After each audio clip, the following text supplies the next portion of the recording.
The next is yours, Eric Soulères again. So please do. So maybe Massimiliano and Gabriele, thanks to join. So benvenuti ai nostri amici italiani. I won't speak more in Italian, I move in English, but it's a pleasure to have with me Massimiliano. So Massimiliano is the Chief Operational Officer of Eutelsat-OneWeb. He has a long experience in space. He started in SAS, then moved to Inmarsat as a space segment and system engineering lead. Then he moved to OneWeb as the head of engineering and CTO of OneWeb. So he developed all the system, design and implement. And today, as I said, he's a CEO, so he's managing all the operations of the Eutelsat-OneWeb. And he's a graduate from the University of Roma. Correct? Gabriele. Okay, thank you, Messi. Gabriele. So Gabriele is the head of transformation at European Space at ESA and the European Satellite Operation Center. He has also he has a long experience in AI. He is today implementing and deploying the AI-related applications to the current mission and the future space missions, and already playing with AI for autonomous operation and also for onboard resource management optimization. Gabriele co-founded a startup using AI for the circular economy, using satellite imagery for the circular economy. And he's managing a lab in the UK for ESA. And Gabriele also started his career in McLaren Formula One racing, so as also AI architect, I'm correct? And he's a graduate from the University of Cambridge in applied mathematics. So I think it's the previous panel was very interesting because it's we are maybe in the continuity of what they said, in particular about the space debris, about the operation, considering the hostile environment or not hostile environment in orbit. So obvious question to both of you. How AI today is in your daily life, in the operations of in Eutelsat-OneWeb and in ESA. So maybe Massimiliano, you can start. Yeah. Yes, absolutely. Hi, everyone. Yes, AI is quite present, but probably not enough. Interestingly, in particularly in the OneWeb constellation, there is very little use on the geo side. Interestingly, we'll get into that. But when it comes to a constellation, we have nearly 700 satellites in orbit. The quantity of data that we are producing every day, the complexity. Just keep in mind, this is a global 4G or LTE network in the sky with so many interaction, and the complexity is phenomenal. Therefore, we did have to use AI to build the network and now to manage. But I think we are just at the beginning of what we should do or what should be doing. Space or space company, they seem quite fancy. Actually, they have been very traditionalist. We had to break quite some rules in order to deploy and design and deliver what we on the OneWeb. Staying on the traditional way of doing space, we wouldn't have achieved it. And we had to completely review the entire paradigm. Just as an example on ways we use AI, even for the development of the system itself, or our ground control system to manage this constellation. Remember, this is the second largest in the world. We went and tried to buy something, we couldn't. Then you have to deploy and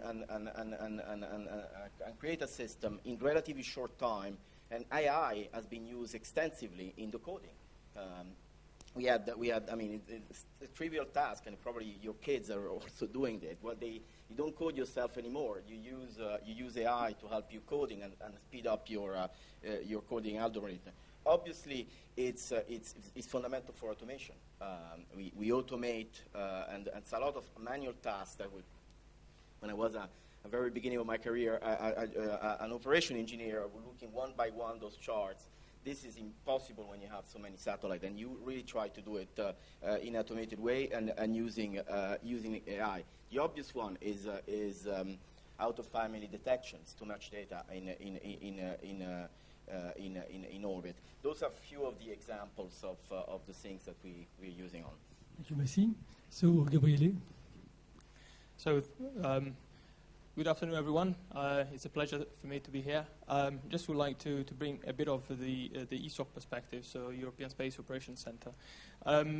We have been working on developing AI for the past decades, actually. But what we actually changed 4 years ago was we actually decided to have a more systematic approach. And specifically, we started looking at pain points in the current processes. So something really important to highlight here is that we didn't decided to do systematically AI because it was a buzzword or just for the sake of it, but rather started looking at where we could use AI because there was a business need, and then based on that, see if AI could be used to solve those very pain points. And I have to say that this was one of the main reasons why we've been quite successful also in adoption. One of the elements that emerged during this 2-day conference is going from a proof of concept to something that is used and adopted by users. And I think having users present from the very beginning was a critical element. And in terms of use cases and applications, what we identified was an initial set of 14 use cases, again, really focused on the pain points across all the different domains we have in operations, so not only post-launch applications, but also pre-launch, so system testing and validation, operations preparation, so operational simulation, and then satellite health monitoring, flight control team, and aid to ground station engineers. So really covering the whole spectrum. And then while we were initially developed a few proof of concepts, the next step was to also validate this roadmap that we developed, and also to ensure our management and the stakeholders that it was worth the initial investment. We then started developing more and more applications, and these are now used in operations. And one of the key example is what we call the OCI, the Operations Companion. This is now used by 12 missions, and this is aiding operators in retrieving information and supporting also in the near future in the root cause investigation. So you have an out of limit, you want to understand what is happening. And the reason why it is so successful is also because we are targeting and we are aiming towards a multi-mission and approach, a multi-user approach, where the skills and the competence and the expertise for one mission needs to be reused across missions. And going, therefore, from a siloed concept, because historically in the past, missions at ESA were seen as unique. They are unique, but they do share lots of similarities. And by leveraging these similarities and by supporting collapsing silos, we are really ensuring that AI can be used at scale. Okay, thank you, Gabriele. I think the one point we didn't a lot discuss is about how to validate it. How to validate all these algorithms that we will implement. That in particular for the space operations, it can be very risky when we will start to use this new algorithm. So what is the process? You talk a little bit about go high. So what is really the process? Do you plan to have a certification typically? Thank you very much. This is a very good question. So within industry, ESA has been working on developing a standard, ECS standard on machine learning qualification and verification handbook, which we are now validating, because this is indeed a very important topic. One of the things that is very much intertwined with adoption is getting users' trust. And the way we are doing it is by also redesigning the process of developing our solutions. So imagine that the operators are very conservative, and they know that systems work in a specific way, and they are really reluctant to change.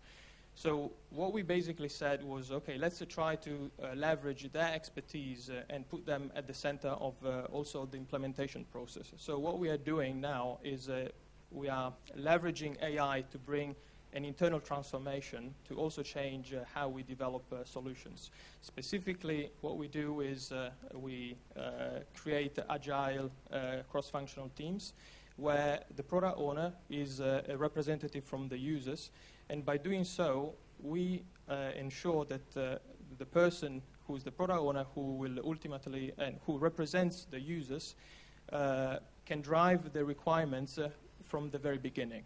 And by doing so, we are basically not certifying the AI solutions, but we are basically better understanding the concerns that the person may have. Mm. And one of the examples is to provide confidence interval in the solutions that are then output by the algorithms. Yeah, okay, thank you. And Massi, do you see some difference in the private sector compared to what's said by Gabriele on the bracket in public?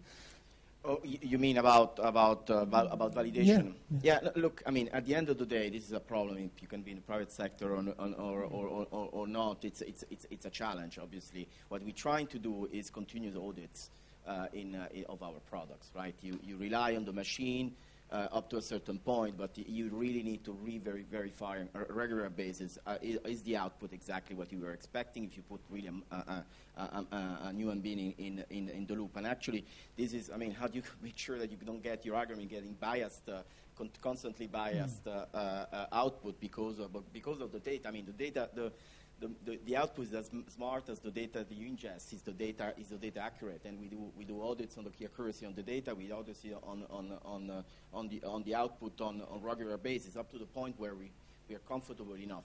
Now there are things in terms of criticality. That's things where the fact that we can have a miss are less important than others. But when we come about private and public, clearly companies like OneWeb, Eutelsat, I mean on the LEO side, we had to be a little bit more risk prone because we had to create something from scratch, something from completely new. Then obviously we had to accept risk much more. Okay, so can you say some words about Starlink? Do you know how Elon Musk or Starlink is managing the constellation? Do you use a lot AI? Do you have information with it? Well, that's interesting because, I mean, actually, we spoke with our colleague at Starlink, and actually, it's even, I think Elon spoke about it publicly. They're not using AI that much for Starlink, interestingly. They don't think there is a need for it. They're not saying that they won't use it, but they're not. In particular, when you look at their collision avoidance system, it's not based on AI. Actually, if I talk with my flight dynamics team, they don't use AI. They don't think they need. That's why AI is useful for. We need to look at, as Gabriele said, depending on the use case. There are use cases that are really powerful. Others, actually. For example, management of the fleet in orbit. The flight dynamics team has developed models that since years, and they work very well. They don't need AI. Probably in the generation of data that feeds those systems, I'm sure AI is very powerful. Okay, thank you. Yesterday we talked about ethics. It's maybe a topic we didn't discuss as well. It's about organization.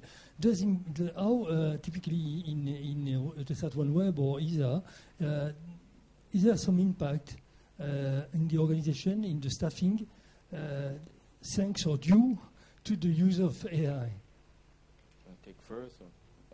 Well, actually, we are evolving our organization in order to get more and more into AI because, as I said, we are using it not enough. In particular, we talk a lot about the space side, but this is a telecommunication global network, and when we talk about optimization of the network, is a constellation within constellation into products. There is a lot we can do. But then, obviously, I'm sure people haven't spent enough attention on what exactly that means. Because if we start managing customer data, if we start taking decisions that could have some impacts on other, I think at some point people will start looking into it, and I think obviously we haven't at OneWeb Eutelsat yet. Thank you. So just to provide ESOC's perspective here. So I mentioned earlier the fact that we started basically from business needs. And I think this is, just to provide further context, this was coupled with the request from the top management to meet a vision that was set. So by 2030, we want to operate twice as many missions with the same number of resources. So that means that we're not going to fire people, but rather we need to make our processes much more effective, much more efficient. And AI is indeed seen as one of these. So what we are seeing is that when we initially developed this roadmap, we made some estimates on how much time we would have saved by implementing all the various use cases. And I'm happy to report that we were very conservative. So we, nonetheless, we managed to convince the management, so that there was already a very good result. But the results, the reality is that we are even better than what we initially estimated. Okay. Last question, what about the other technology you like to implement today around AI or? Well, I mean, I think we are really, again, scratching the surface of the potentiality of AI. Then obviously I was listening about when I start merging it with quantum computing. It's mind blowing what you could create, because I mean, as all of a sudden it opens up and it creates other problems. By the way, because you have to manage the fact that you can create some network that possibly can even potentially be smarter. I mean, if you push it than a human being, how do you control that? I mean, clearly in our constellation there are a lot of other technologies that we would like to explore, but a lot are really based. I mean, AI would be quite an enabler. Okay. And for me, just before jumping to this answer, I wanted to mention a couple of things. That are very much in line with what we discussed earlier. So at the moment, all the AI applications that we have developed do foresee and do have a human in the loop. So this is very important. So the human is always in control, and AI is seen as an aid. So it's just supporting. Then in order to go to the next level, as was presented yesterday by EASA, for instance, we do need to further work on verification and validation techniques. So that's definitely for sure. We discussed, yeah. And in fact, I think AI as such, especially for space operations, is really a growing field. We see when we go to conferences that the number of papers being submitted is just increasing. And in fact, also ESA is organizing a Living Planet Symposium next year in June 2025, and we do have a dedicated session on AI to support data exploitation. But just to go to the point you discussed, Eric, where can we further go in terms of the technologies? So I really like the previous panel and the fact that space safety was the core topic.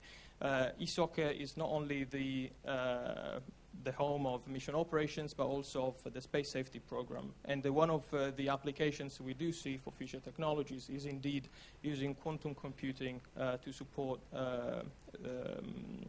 collision avoidance maneuver. Okay. So, thank you. Maybe some questions from the audience? Yes, there are two questions, maybe one that we will keep for the final roundtable. One which is, as constellation cost is very high and investment is significant, can AI improve the fleet management and lengthen the span of lifetime of constellations?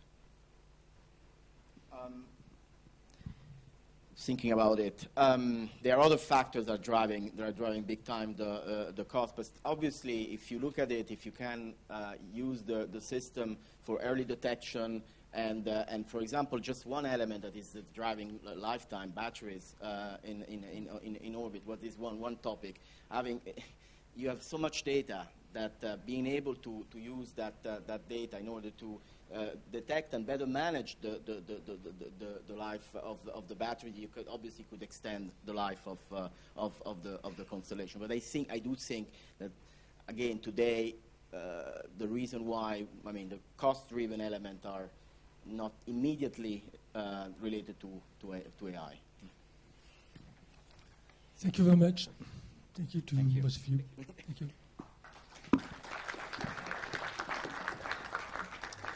Okay, thank you to all.